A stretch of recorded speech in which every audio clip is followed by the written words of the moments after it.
Hello everyone. तो guys आज हम बात करेंगे ऑप्शनल सब्जेक्ट के बारे में। ठीक है, तो यहाँ पे थोड़ा सा मैं ये डिस्कस करने वाला हूँ कि ऑप्शनल की प्रिपरेशन अगर आप खुद से कर रहे हो तो कैसे आप उसके टारगेट सेट कर सकते हो और कितना टाइम आपको लगना चाहिए अपने ऑप्शनल सब्जेक्ट को कवर करने के लिए। और सबसे इंपॉर्टेंट है कि ऑप्शनल को कब टारगेट करना चाहिए, जीएस से पहले, जीएस के साथ में या जीएस के बाद में। ठीक है, ये वीडियो काफी इंपॉर्टेंट होने वाला है क्योंकि ऑप्शनल बहुत इंपॉर्टेंट सब्जेक्ट होता है। भाई 500 मार्क्स कैरी करता है अगर आप देखें तो 1/3 ऑफ योर मेंस।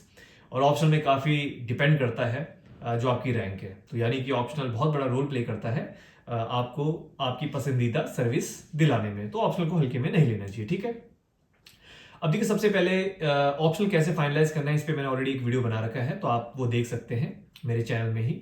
अब देखिए सबसे हमको कब टारगेट करना चाहिए। देखो ये काफ़ी सारे लोग हैं ना जो जीएस से पहले टारगेट करते हैं कि पहले वो ऑप्शनल प्रिपेयर करते हैं फिर जीएस पढ़ते हैं। बट मेरा ये मानना है कि ऑप्शनल को आप अपने इनिशियल स्टेज में, यानी कि जैसे आपकी प्रिपरेशन स्टार्ट हुई है तो 1-2 महीने में कहता हूँ आप जीएस पढ़िए, जीएस को टाइम दीजिए, क्योंकि इससे आपका जो मोमेंटम है वो बन जाएगा, मोमेंटम गेन होगा जब उसके बाद आप ऑप्शनल को टारगेट कर सकते हैं। यानी कि जैसे आपने प्रिपरेशन स्टार्ट करी तो उसके 2-3 महीने बाद आप ऑप्शनल को टारगेट कर सकते हो।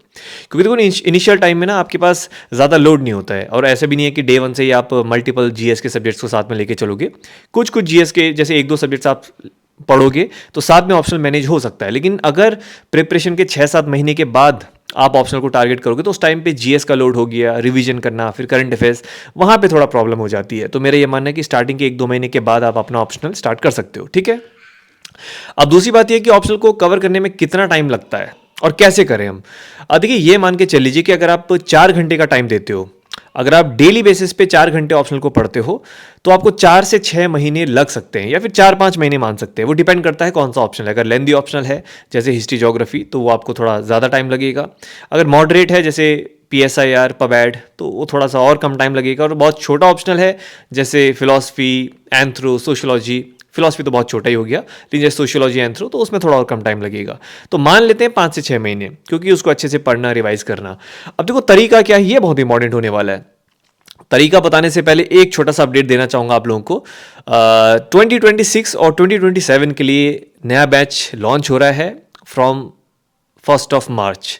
एंड इम्पॉर्टेंट चीज़ ये है कि इस बार लाइव सेशंस मैंने इंक्लूड करे हैं, जिसमें कि एक वीकली प्रोग्रेस ट्रैकिंग सेशन होगा जिसमें कि जूम में हम लाइव इंटरेक्शन करेंगे, जिसमें बाकी एस्पिरेंट्स भी होंगे। एंड दूसरा होगा जो वीकली बेस पे मैं टारगेट्स प्रोवाइड करूंगा उन पे लाइव क्वेश्चन आंसर राउंड भी होगा जूम सेशन में, जिसमें कि मैं आपसे लाइव क्वेश्चन आंसर्स पूछूंगा। और बाकी जो चीज़ें होती हैं वो तो सेम ही है, बट ये थोड़ा एक इंपॉर्टेंट पार्ट है जो कि काफ़ी मदद करेगा आपको आपकी प्रिपरेशन में। ठीक है, तो डिस्क्रिप्शन पे व्हाट्सएप नंबर गिवन है तो वहाँ पे आप मैसेज कर सकते हैं and team will get back to you. ठीक है, चलिए वापस मुद्दे पे आते हैं। देखिए कैसे करें ऑप्शनल को यहाँ पे टारगेट, कैसे ऑप्शनल की प्रिपरेशन करें खुद से जो कर रहे हैं। और यहाँ पे मैं इसको भी कवर करूँगा कि ऑप्शनल की कोचिंग लेनी चाहिए या नहीं लेनी चाहिए। ठीक है, तो देखिए सबसे पहले आप क्या कर सकते हैं, आपने अपने ऑप्शनल का सिलेबस डाउनलोड किया। ठीक है, अब आपने कहा कि भाई 2 पेपर हैं, पेपर 1 पेपर 2। ठीक है, आपने सोर्सेज जो इसके हैं वो भी अरेंज कर लिए।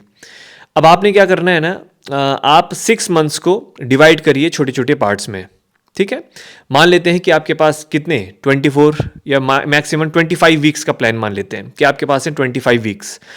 25 वीक्स में आप छोटे छोटे पार्ट्स को डिवाइड कर देंगे, यानी हर हफ्ते आप असाइन कर दोगे अपने टारगेट्स कि भाई एक हफ्ते में मुझे, फॉर एग्जांपल मान लेते हैं कि आपके ऑप्शनल सब्जेक्ट में 100 चैप्टर्स हैं जो आपको पढ़ने हैं, तो हर हफ्ते में आप 4 चैप्टर्स का टारगेट सेट कर दो कि भाई एक हफ्ते में मुझे इन 4 चैप्टर्स को पढ़ना है। और टाइम कितना देना है, आप 4 दिन दे सकते हो, 5 दिन दे सकते हो। मेरा मानना ये है कि 4-5 डेज इज़ सफिशिएंट, और बाकी जो सैटरडे संडे या वीकेंड्स हैं आप वहाँ पे रिवीजन कर सकते हो, क्योंकि पढ़ने के साथ साथ रिवीजन भी मैंडेटरी है। तो इस वे में आपका जो ऑप्शनल है वो बहुत अच्छे से कवर हो जाएगा। देखो आपने पहले ही ये देखो प्लानिंग बहुत ज़रूरी होती है कि आपने पहले प्लान कर दिया कि भाई एक हफ्ते में मैं इतना पोर्शन कवर करूँगा एंड फिर अगले हफ्ते में ये पोर्शन कवर करूँगा। जो टारगेट आप सेट करोगे ना, मेक श्योर करिएगा कि वो कवर हो जाए। बस यही चीज़ मैटर करती है खुद से प्रिपरेशन करने में, कि वो टारगेट्स जो हम बनाते हैं वो कवर होने चाहिए। अगर वो कवर नहीं होंगे, क्योंकि यहाँ कोई देखने वाला नहीं है, यहाँ कोई बोलने वाला नहीं है, और अगर आप गलत डायरेक्शन में चले गए तो फिर यहाँ कोई आपको टोकने वाला भी नहीं है। तो यहाँ पे थोड़ा सा डिसिप्लिन मैटर करता है, ठीक है। एंड उसके बाद जो आपके रिसोर्सेज हैं, अब आप ऐसे कर सकते हो, फॉर एग्जांपल आपने किसी कोचिंग के नोट्स अरेंज किए, मान लेते हैं कोचिंग के नोट्स 800 पन्नों के हैं, तो आप सबसे पहले सिलेबस वाइज डिफरेंशिएशन कर लीजिए कि ये जो नोट्स हैं इसमें चैप्टर 1 कहाँ पे है, चैप्टर 2 कहाँ पे है, उसका पेज नंबर मार्किंग ये सब कर सकते हैं। पढ़ने में बहुत आसानी होगी, बहुत मज़ा आएगा, और बहुत सिंपल तरीका है जो मैंने आपके साथ शेयर किया है।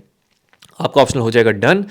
एंड ऑब्वियसली डिपेंड करता है, किसी ऑप्शनल में स्टैंडर्ड बुक्स की रिक्वायरमेंट होती है, किसी में नोट सफिशिएंट होते हैं, वो आपके ऑप्शनल पे डिपेंड करेगा। बाकी ये तरीका बहुत अच्छा है, और एक बार जब अच्छे से आप पढ़ लोगे, जैसे पेपर 1 डन हुआ, तो जब पेपर 2 की आप तैयारी कर रहे होंगे तो वहाँ पे पेपर 1 के आप PYQs आंसर राइटिंग कर सकते हैं। जैसे पेपर 2 डन हो जाएगा, फिर उसके बाद पेपर 2 की भी आंसर राइटिंग, ये सब चीज़ें कर सकते हो, ठीक है। तो ये बहुत सिंपल सा तरीका है। अब लास्ट में हम बात करते हैं कि कोचिंग, क्या कोचिंग ज़रूरी है ऑप्शनल के लिए लेना? देखिए, मैं एक सिंपल सी चीज़ बोलूँगा। देखो, ऑप्शनल बहुत इंपॉर्टेंट पार्ट है हमारी प्रिपरेशन का, 500 मार्क्स। अगर आपको लगता है कि मैंने अच्छे से प्रिपरेशन करी है, मेरे को अच्छी खासी अंडरस्टैंडिंग है, मैं अच्छे से कर पा रहा हूँ ऑप्शनल को कवर, तब कोचिंग की बिल्कुल ज़रूरत नहीं है।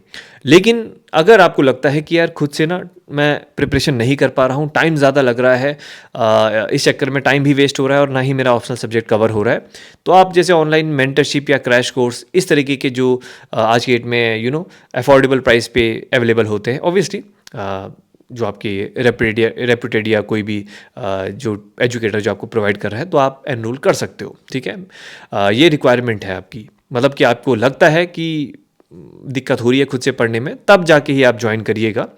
और ऑफलाइन जो कोचिंग्स होती हैं, वो तो मैं कहता हूँ कि वो लास्ट सिनेरियो होना चाहिए, क्योंकि अगर खुद से पढ़ रहे हैं दैट्स फाइन, अगर ऑनलाइन मेंटरशिप या कोर्स ज्वाइन कर रहे हैं दैट इज़ ऑल्सो फाइन।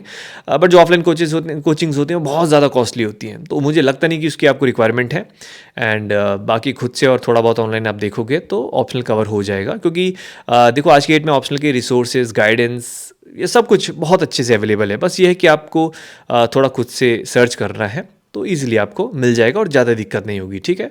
तो इस तरीके से देखिए आप ऑप्शनल को कवर कर सकते हैं, एंड जीएस के साथ आप बिल्कुल ऑप्शनल को कवर कर सकते हैं। देखिए, अगर आप 2026 में अटैम्प्ट दे रहे हैं, तो ये मान के चलीजिए कि मैं अगर आपको टारगेट दूं, तो अभी जैसे आप लोग मार्च अप्रैल से स्टार्ट कर सकते हो, एंड कोशिश करिए कि अक्टूबर नवंबर मैक्स आपका ऑप्शनल डन हो जाए, क्योंकि ज़्यादा लोग थोड़ा एक्सटेंड कर देते हैं, तो उस चक्कर में बाद में फिर दिक्कत होती है, ऑप्शनल छूट भी जाता है और फिर जीएस भी कॉम्प्रोमाइज़ होता है।